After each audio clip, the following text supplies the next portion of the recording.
been Walter that afternoon. It must have been one of the servants, and after all, they didn't matter. Chinese servants knew everything anyway, but they held their tongues. Her heart beat a little faster as she remembered the way in which that white china knob slowly turned. They mustn't take risks like that again. It was better to go to the curio shop.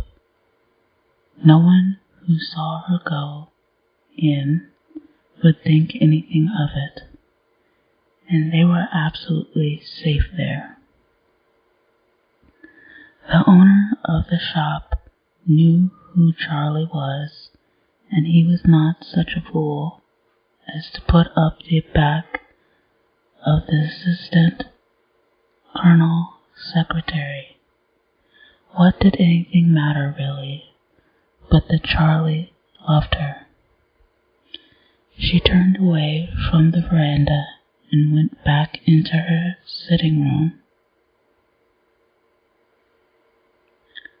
She threw herself down on the sofa and stretched out her hand to get a cigarette. Her eye caught sight of a note lying on top of a book. She opened it. It was written in pencil.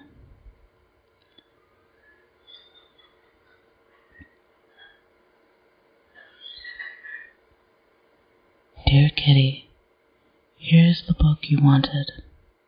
I was just going to send it when I met Dr. Fane, and he said he'd bring it round himself as he was passing the house.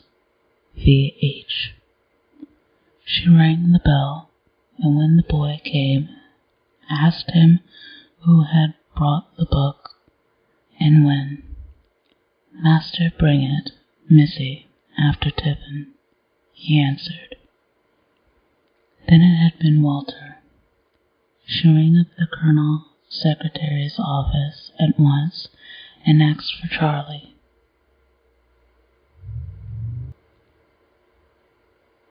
She told him what she had just learned. There was a pause before he answered. What shall I do? She asked. I'm in the middle of an important consultation. I'm afraid I can't talk to you now. My advice to you is to sit tight. She put down the receiver. She understood that he was not alone, and she was impatient with his business. She sat down again at a desk, and resting her face in her hands, sought to think out the situation. Of course, Walter might merely have thought she was sleeping. There was no reason why she should not lock herself in. She tried to remember if they had been talking. Certainly, they had not been talking loud. And there was the hat. It was maddening of Charlie to have left it downstairs, but it was no use blaming him for that. It was natural enough, and there was nothing to tell that Walter had noticed it. He was probably in a hurry and had just left the book and the note on his way to some appointment connected with his work. The strange thing was that he should have tried the door and then the two windows. If he thought she was asleep, it was unlike him to disturb her. What a fool she had been. She shook herself a little, and again she felt that sweet pain in her heart which she always felt when she thought of Charlie. It had been worth it. He had said that he would stand by her, and if the worst came to the worst, well, let Walter kick up a row if he chose. She had Charlie. What did she care? Perhaps it would be the best thing for him to know. She had never cared for Walter, and since she had loved Charlie Townsend, it had irked and bored her to submit to her husband's caresses. She wanted to have nothing more to do with him. She didn't see how he could prove anything. If he accused her, she would deny, and if he came to a pass that she could deny no longer, well, she would find the truth in his teeth, and he could do what he chose. 6. Within 3 months of her marriage, she knew that she had made a mistake, but it had been her mother's fault even more than hers. There was a photograph of her mother in the room, and Kitty's harassed eyes fell on it. She did not know why she kept it there, for she was not very fond of her mother. There was one of her father, too, but that was downstairs on the grand piano.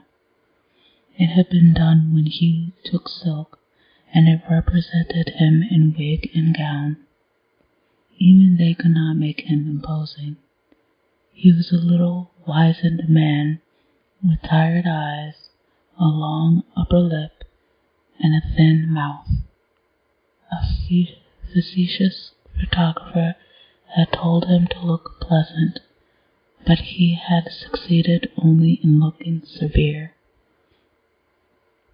It was on this account, for as a rule, the downturned corners of his mouth and the dejection of his eyes gave him the air of mild depression, that Mrs.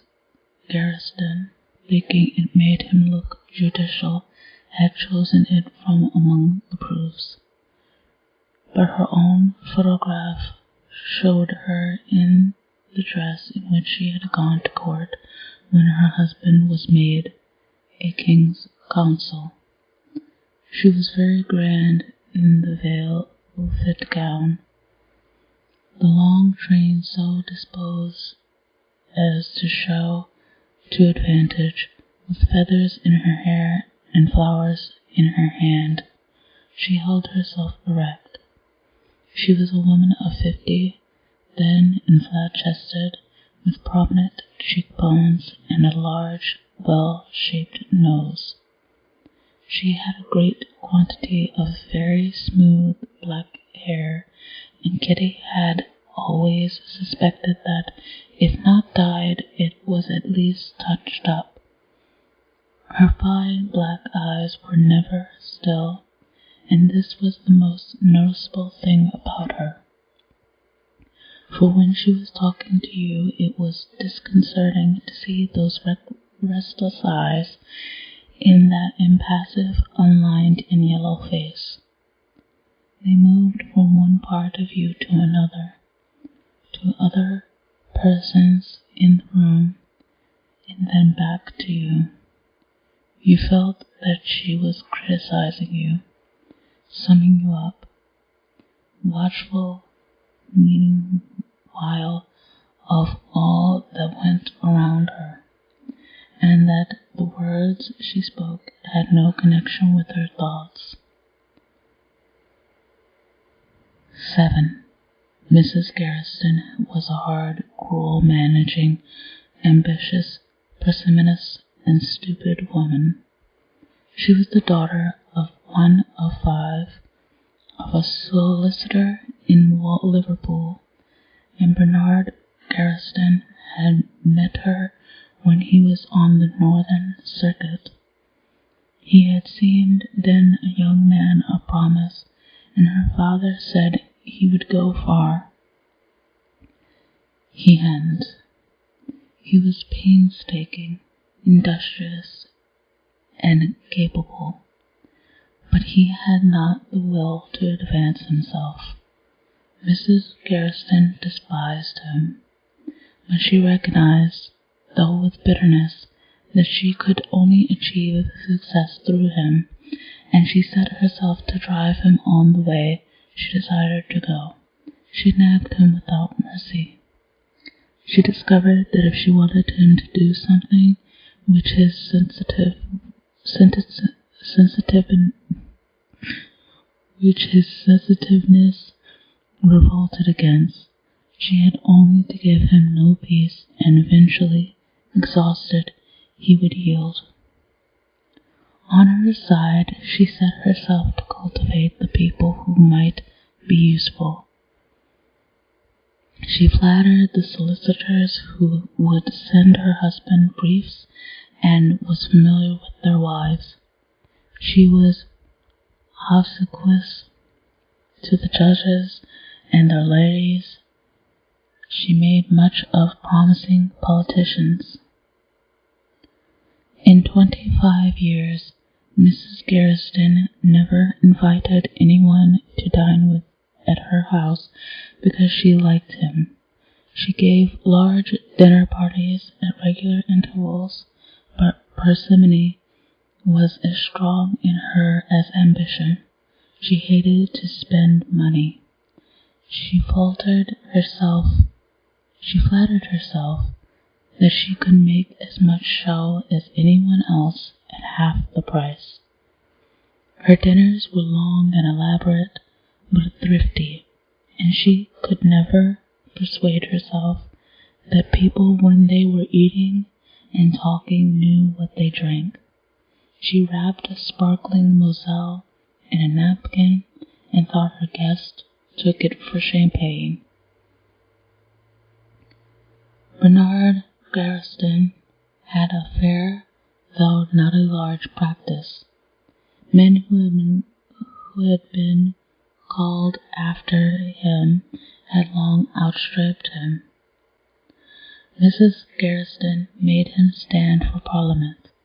The expense of the election was borne by the party, but here again her parsimony balked her ambition, and she could not bring herself to spend enough money to nurse the constituency.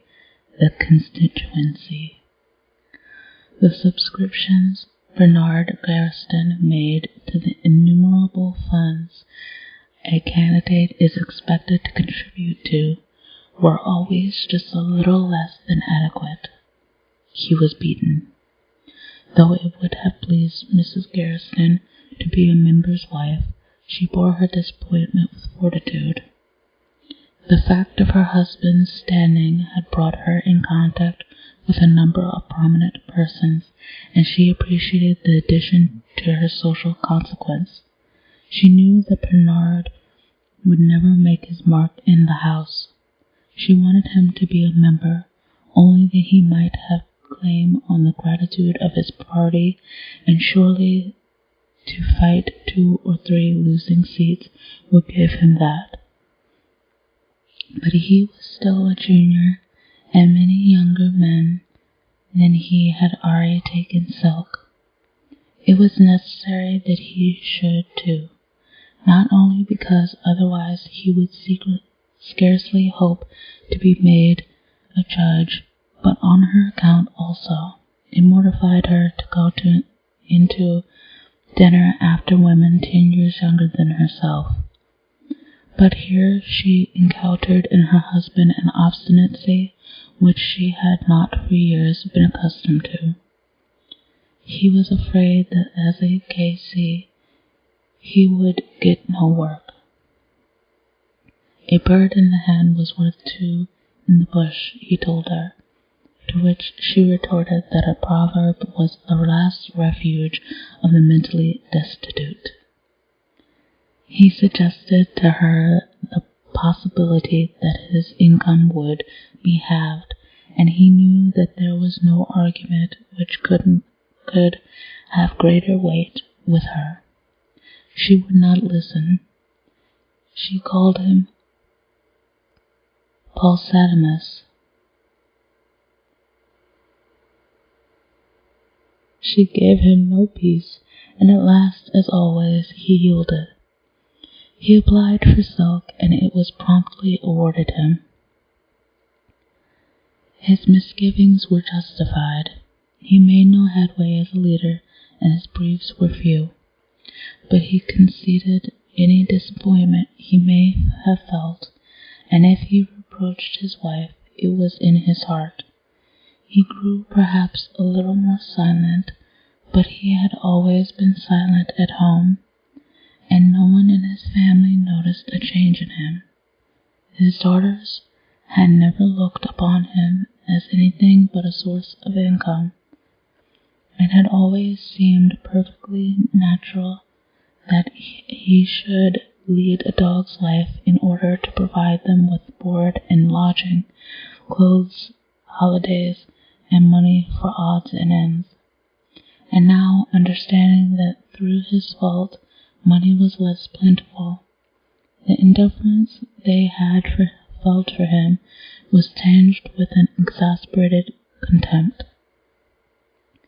It never occurred to them to ask themselves what were the feelings of the subdued little man who went out early in the morning and came home at night only in time to dress for dinner. He was a stranger to them, but because he was their father, they took it for granted that he should love and cherish them. 7. Garriston, which in itself was admirable. She let no one in her immediate circle, which to her was the world, see how mortified she was by the frustration of her hopes. She made no change in her style of living. By careful management, she was able to give as showy dinners as she had done before, and met her friends with the same bright gaiety which she had so long cultivated. She had a hard and facile fund of chit-chat, which, in the society she moved in, passed for conversation. She was a useful guest among persons to whom small talk did not come easily, for she was never at a loss with a new topic, and could be trusted immediately to break an awkward silence with a suitable observation. It was unlikely now that Bernard Garriston would ever be made a judge of the High Court, but he might still hope for a court judgeship, or, at the worst, an appointment in the colonies. Meanwhile, she had the satisfaction of seeing him appointed recorder of her Welsh town, but it was on her daughters that she set her hopes. By arranging good marriages for them, she expected to make up for all the disappointments of her career. There were two, Kitty and Doris. Doris gave no signs of good looks. Her nose was too long, and her figure was lumpy, so that Mrs. Garriston could hope no more for her than that she would marry a young man who was well off and in a suitable profession. But Kitty was beauty. She gave promise of being so when she was still a child, for she had large dark eyes, liquid and vivacious, brown curling hair, in which there was a reddish tint, exquisite teeth, and a lovely skin. Her features would never be very good, for her chin was too square, and her nose, though not so long as Doris's, too big.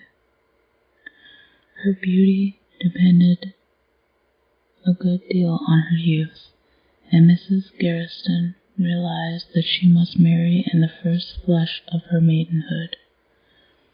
When she came out, she was dazzling. Her skin was still her greatest beauty, but her eyes, with their long lashes, were so starry and yet so melting that it gave you a catch at the heart to look into them. She had a charming gaiety and desire to please. Mrs. Garriston bestowed upon her all the affection, a harsh, competent, calculating affection, of which she was capable. She dreamed ambitious dreams.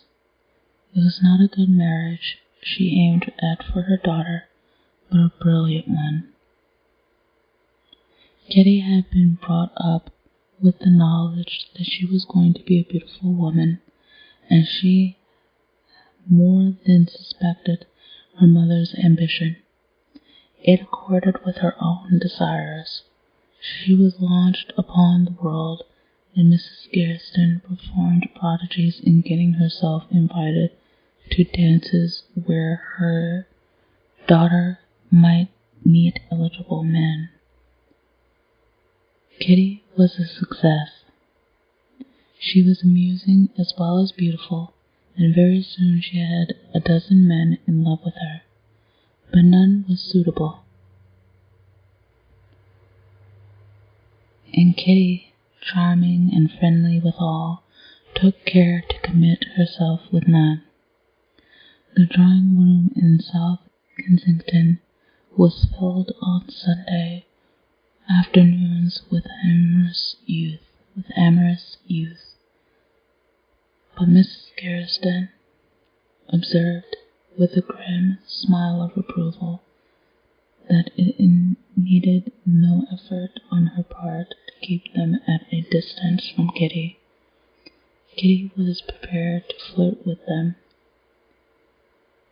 and it diverted her to play one off against the other, but when they proposed to her, as none failed to do,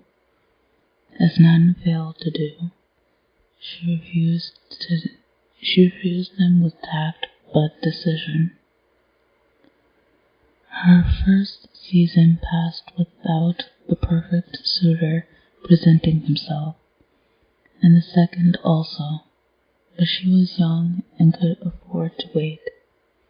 Mrs. Garriston told her friends that she thought it a pity for a girl to marry till she was 21.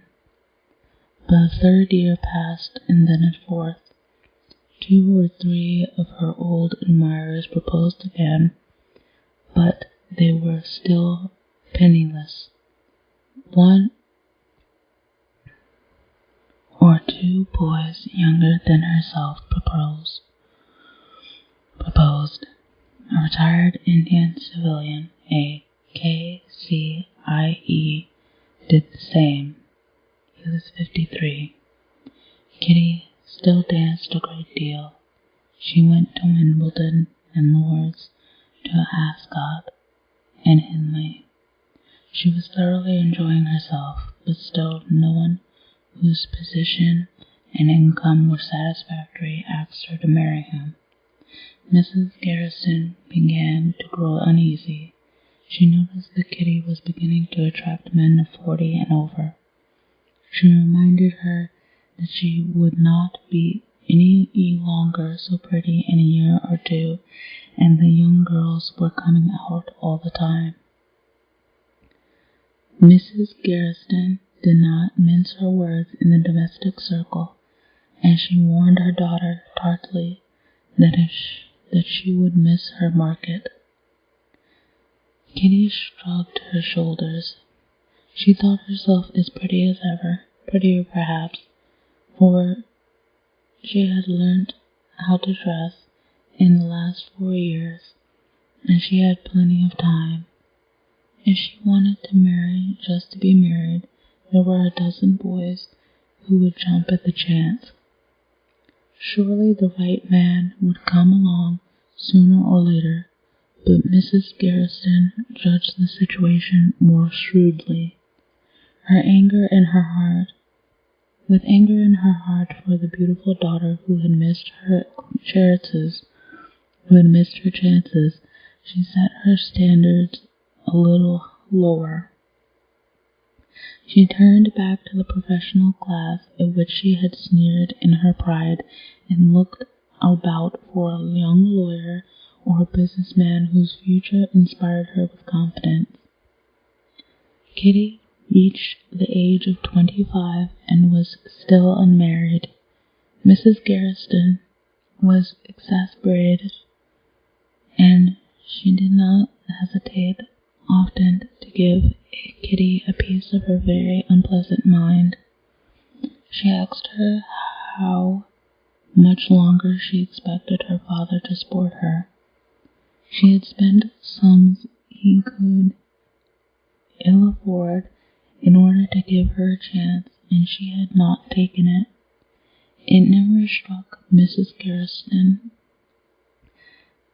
that perhaps her own hard affability had frightened the men, sons of wealthy fathers or heirs to a title whose visits she had too cordially encouraged.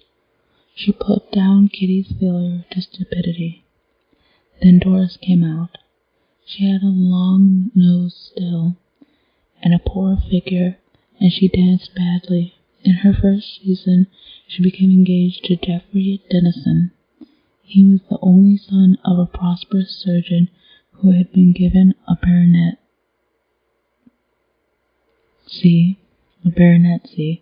during the war. Geoffrey would inherit a title. It is not very grand to be a medical baronet, but a title, thank God, is still a title, and a very comfortable fortune. Kitty, in a panic, married Walter Fane. Okay, that's going to be it for part 2.